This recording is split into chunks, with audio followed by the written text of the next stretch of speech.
what club do you think gets disrespected and made fun of more than any other in the world?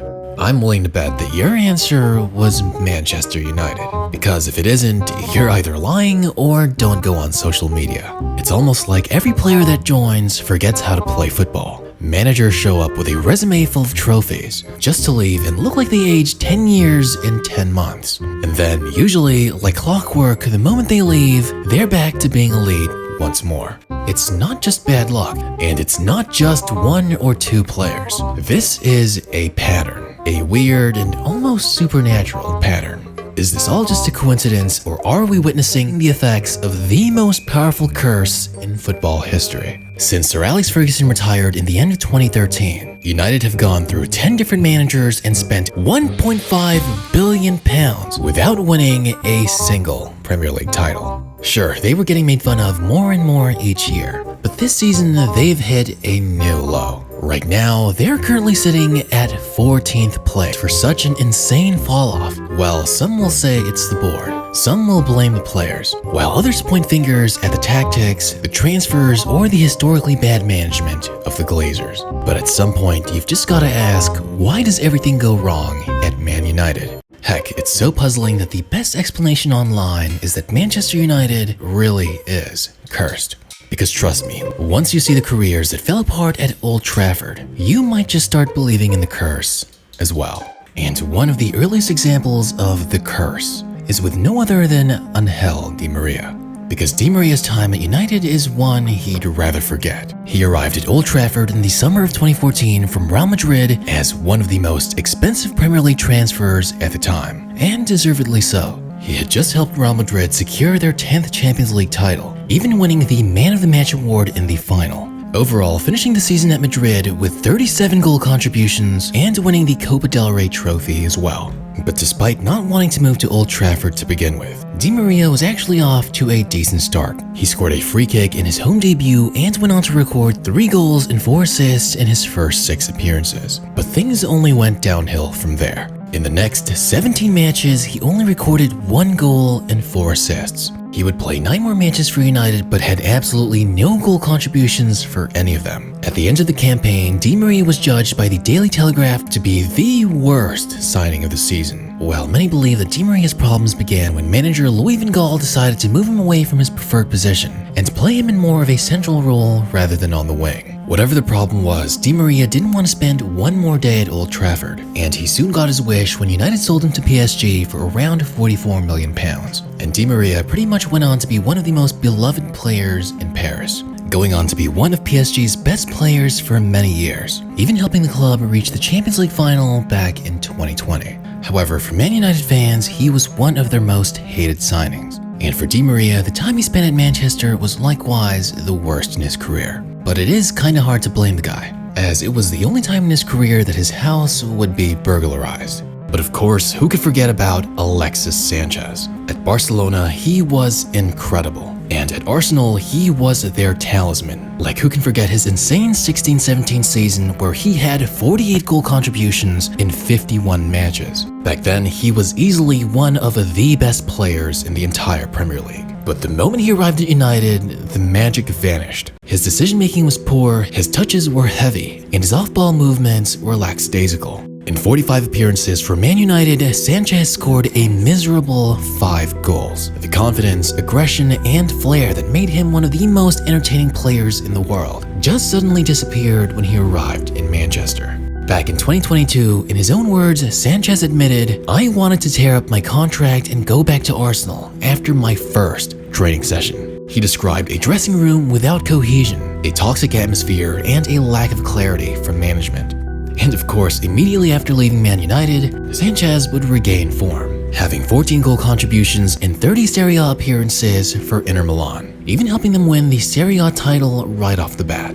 In fact, those first few seasons after leaving United saw a ton of success. He won 2 Serie A titles, 2 Italian Super Cups, and a Coppa Italia. And trust me, this pattern is only going to continue as we talk about more players. And since I've been giving you older examples, why not show one this season? And for that, Anthony Elanga is the perfect example. Because just 2 weeks ago, the former United player came back to haunt his club, making them regret their choice of selling him. when he would score an insane solo goal, running deep from within his own half before calmly sinking it in. Ironically enough, Elanga even came from Man United's youth program, but for some reason his run with the senior squad wasn't all that impressive. He played 3 seasons with the senior squad and recorded a total of 8 goal contributions in 55 matches. And in the summer of 2023, I guess United decided he wasn't worth keeping anymore, opting to sell him to Nottingham Forest, who had finished 16th in the 2022-23 season.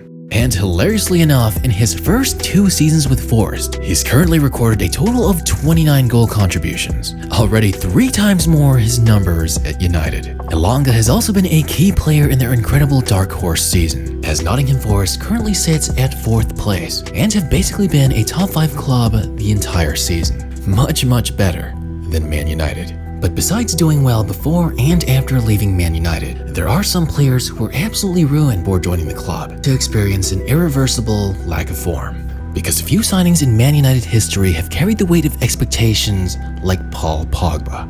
In 2016, Pogba was the club's record signing at around £89 million.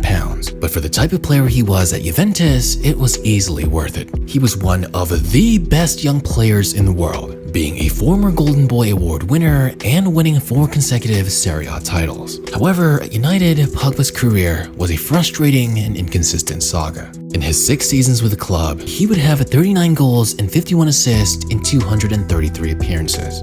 And while those numbers aren't bad for a midfielder, they fell well below the expectations of a player with his hype, ability, and price tag. And Pogba would only score 5 goals less in his 4 years with Juventus than he would in his 6 years with United. It's entirely possible that the club environment is what really hampered him to improve as a player. And yes, the doping allegations didn't occur after he left the club. But Paul Pogba is one of the prime examples of a player who was incredible before they arrived at Old Trafford. And likewise, this is exactly the same situation with André Onana. Onana has made so many mistakes in front of goal since joining United that I literally can't even keep count. Before joining the club, Onana was an integral part in an Inter Milan squad that made it all the way to the Champions League final. However, at United, he's been incredibly inconsistent. Okay, so during the making of this video, United just had an insane comeback in the Europa League against Lyon. However, despite the win, Onana still conceded 4 goals. Of course, it's never the goalkeeper's fault entirely.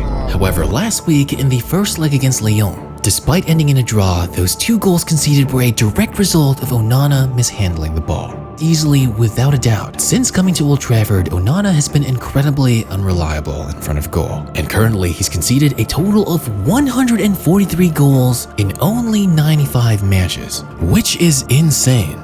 Now, United's defense definitely isn't helping him out all that much, but still it's clear to see that he's not nearly the same goalkeeper he used to be.